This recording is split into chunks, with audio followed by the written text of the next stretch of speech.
तिमी जस्तो आफन्त भइसी नि कोही मान्छेलाई पनि के आफ्नो दुश्मनको जरुरत पर्दैन भन्छन् नि त। अनि के हामीसँग भेट्दा चाहिँ ऊ गरेर के एकदम चिप्लो घसेर बोल्ने। अनि फेरि मबाट अर्को मान्छे भएको ठाउँमा जाँदाखेरि चाहिँ त्यो त त्यस्तै रे त्यो रे भनेर कुरा काट्ने। शत्रु खोज्न अनि त्यसपछि दुश्मनहरू खोज्न त टाढा जानै नपर्ने क्या है। कस्तो मान्छेहरू हुन् के यो संसारमा। अनि त्यसरी बोल्न मन नलागे त नबोली हुन्थ्यो त, हाम्रो सङ्गतै नगरे हुन्थ्यो त है।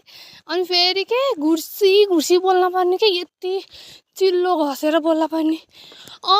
तिमी के भनेर बोल्न पर्ने। किन त्यसरी बोल्नुपर्छ र फकमा। मान्छेहरू के चाहिँदैन भन्छन् नि त। अहिलेलाई मात्रै नचाहिएर हुन्छ र, भोलि पछि चाहिन नि सक्छ के थाहा नि। यसरी अरूको कुरा काटेर हिँड्नुभन्दा त आफ्नै काम गरे त आफै प्रगति हुन्थ्यो होला नि।